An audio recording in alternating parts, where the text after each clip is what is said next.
cine en realidad, desde que nace, tiene un potencial educativo enorme, porque es una ventana al mundo. Lo que la gente no era capaz de ver en su vida cotidiana hace 120 años, lo podía ver en el cine. Y eso que pasaba cuando los hermanos Lumière empezaban a contar esas, ni siquiera pequeñas historias, sino esos retazos de vida, digamos, es lo que sigue pasando hoy en día con el cine. Descubrimos nuevas culturas, nuevos países, nuevas historias que nos las acerca el cine. La diversidad que presenta el cine en cuanto a la inclusión de nuevas perspectivas, de nuevos protagonistas y nuevas protagonistas, todo lo relacionado también con la defensa, ¿no?, del medio ambiente, y en ese sentido, por ejemplo, Platina Educa trabaja mucho, ¿no?, en los objetivos de la Agenda 2030, y creo que el cine, tanto documental como de ficción, y el cortometraje tienen mucho potencial a la hora de concienciarnos y hacernos reflexionar sobre los problemas que realmente son importantes.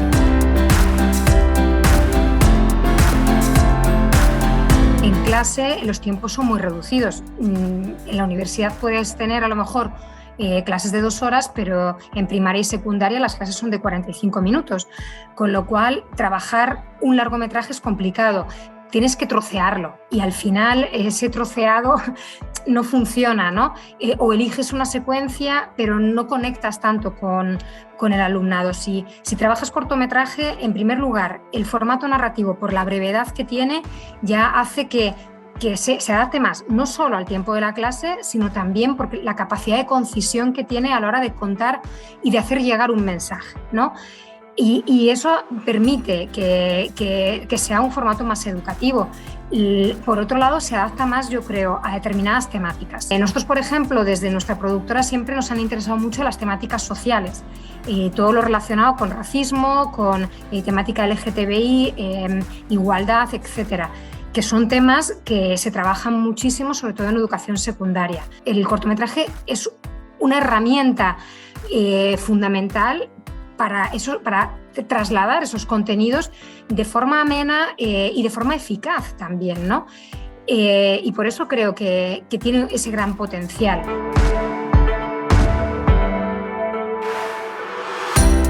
La animación es fundamental para acercar el cine a los más pequeños. Yo, como madre, incluso me doy cuenta de que a mis hijos les costó empezar a ver películas con actores y actrices reales, ¿no? Y me pasa con amigas y amigos que me dicen, jolín, ¿por qué no me recomiendas alguna peli para ver con mis hijos, que ya estoy un poco cansada de la animación? Porque los padres vamos siempre a ver películas de animación con ellos al cine, y llega un momento en que te gustan, porque yo soy muy fan de la animación y me encanta ir a ver películas de animación, igualmente tenga hijos o no, pero es verdad que llega un momento en que quieres también ver películas es como el momento en el que quieres ver Indiana Jones con tus hijos, ¿no? Es como dices, ¿cuándo llega ese momento, no? Y es verdad que son un poco reticentes, y por eso creo que la animación en estas edades, hasta los 6-7, funciona mucho mejor, simplemente porque ellos están más abiertos a ver películas de animación. Que dentro de la animación, creo que el stop motion es uno de los que más fascina, porque creo que fascina incluso hasta el público adulto. Porque el stop motion tiene algo de magia. Ver muñecos inertes que podrías tocar, que te parece que tienen, que los puedes ver en la realidad y que se empiecen a mover, de repente eso es magia. Es que es plastilina y se notan los dedazos de la plastilina. Y es ahí donde ves la magia, es decir, algo de plastilina que se mueve, y la plastilina la estoy utilizando todos los días en el cole y yo podría hacerlo, ¿no? Y creo que el ver en el aula cortometrajes como El hombrecillo de papel o Juan en la nube, etcétera, ¿no? Hace que seguramente los niños y niñas piensen, yo también, o el profesorado diga, vamos a probar, ¿no? Y tiene ese componente creativo que se puede desarrollar en materias, ya no solo en valores, sino en materias artísticas dentro de los currículos, que me parece fundamentales. Eres consciente también de hacer cine, ¿no? De dónde coloco la cámara, qué está pasando delante de la cámara. Estoy contando una pequeña historia, etcétera, ¿no? Es decir, yo creo que desde el stop motion, en esta parte de alfabetización audiovisual, ¿no? Que no solo es saber qué planos, qué tipos de movimientos de cámara, etcétera, sino también pensar en qué quiero contar, dónde coloco la cámara, etcétera, creo que es casi el primer paso, y es casi lo que más fascina, y luego ya contaremos historias con personajes.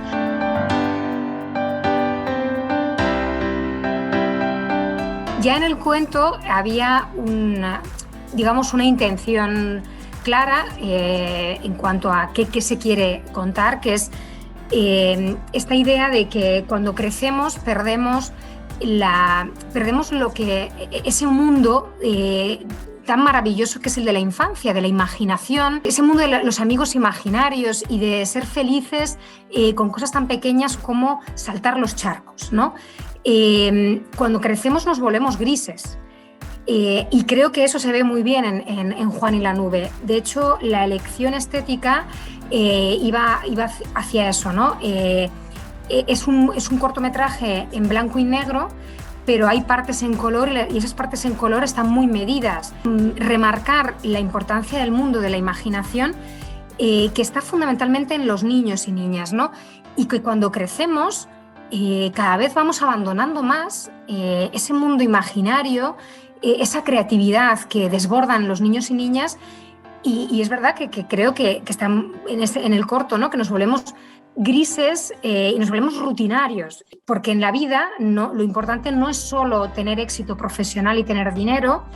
Si eso hace que tu vida sea rutinaria y que no tenga ningún interés y que sea gris, tal vez es que has dejado atrás cosas que deberían estar presentes en tu vida, ¿no?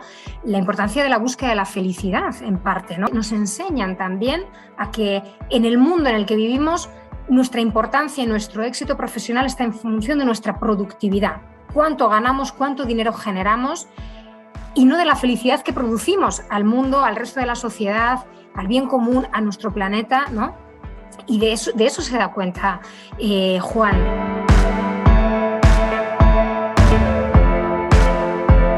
De las ideas que están en el cortometraje en realidad están en el libro, ¿no? Es un libro anterior, ¿no? O sea, que ya existente, y creo que en ese sentido es muy bueno ver el cortometraje para rescatar ese libro del hombrecillo de papel, para trabajarlo en la parte de lectoescritura, pero también de un poco de literatura infantil, etcétera, ¿no? Dentro del aula.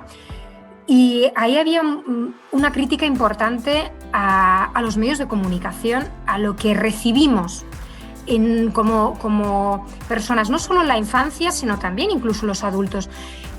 Tenemos un bombardeo continuo de malas cosas, o sea, de cosas negativas. Y claramente en los niños, pero sobre todo en los adolescentes, eso puede ir calando, como le ocurre al propio hombrecillo, ¿no? Que cuando empieza a hablar, lo que le sale es lo que él ha absorbido, ¿no? Esto puede ser, no solo son los medios de comunicación, esto es metáfora de todo lo que vamos recibiendo, todos los estímulos que vamos recibiendo. El hombrecillo lo que hace es ese lavado, ¿no? Que dice, bueno, pues entonces para eliminar todo esto malo me tengo que lavar. Pero claro, esa especie se queda completamente blanco, pero ese lavado se queda vacío, ¿no? Es como decir, bueno, vale, hacemos una especie de vaciado en el cerebro, no hay nada, pero eso hay que llenarlo de contenido. Y hay que llenarlo, sobre todo, de experiencias, y para nosotros era muy importante valorar el que las cosas no solo se aprenden porque nos las enseña la educación, sino que se aprenden por la experiencia.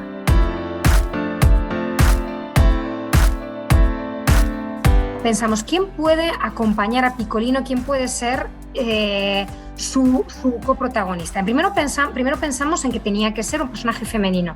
Para nosotros es importante que los personajes femeninos también estén, o que sean coprotagonistas, y nos gustaba el contraste.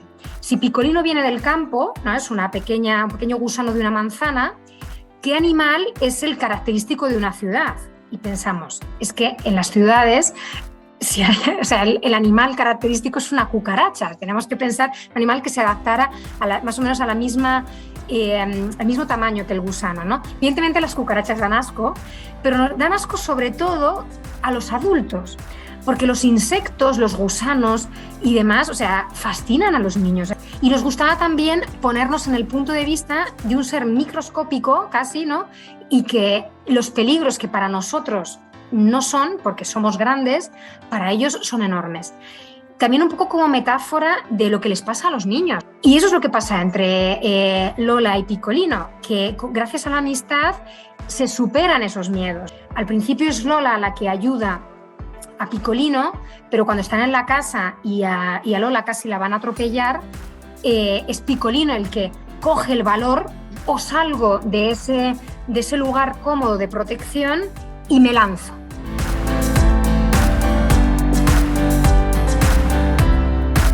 Aunque tenemos una gran cantidad de material audiovisual a nuestra disposición y muchas veces gratuito, creo que no está ni bien organizado, que es incluso contraproducente el utilizarlo de manera excesiva en las aulas. Creo que es importante que sí que haya audiovisual, pero claro, tiene que haber un audiovisual con criterio.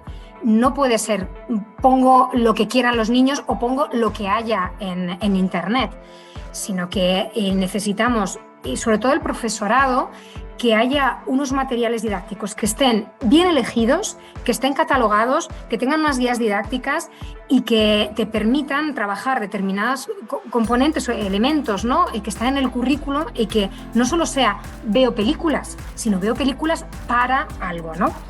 Y por tanto, creo que es fundamental que exista este tipo de plataformas. Primero, el profesorado cada vez tiene menos tiempo para decir qué elijo, ¿no? Para preparar eso, y si te viene dado, creo que es una ayuda enorme para el profesorado el tener ese material ya catalogado de alguna manera, ¿no? Porque ya dices, bueno, elijo entre esto que ya sé que es bueno, ¿no? Y luego, por otro lado, creo que el cine en las aulas es fundamental, no solo para el visionado, el pensamiento crítico, ¿no? Reflexionar sobre determinados contenidos y que ellos y ellas en clase piensen en qué es lo que me quería contar y demás, ¿no? Y trabajar en valores, sino que también en la alfabetización audiovisual. Creo que es importante que, como tenemos cada vez más pantallas y más bombardeo audiovisual, cuanto más críticos seamos con lo que vemos, más capacidad tendremos de, digamos, saber discernir bien los mensajes y saber qué es de calidad y qué no es de calidad, ¿no? Y crearemos seguramente y fomentaremos una cultura cinematográfica y nuevos espectadores que quieran ver cine de calidad y no basura, ¿no? Yo creo que en estas edades es donde estamos creando a los espectadores del mañana.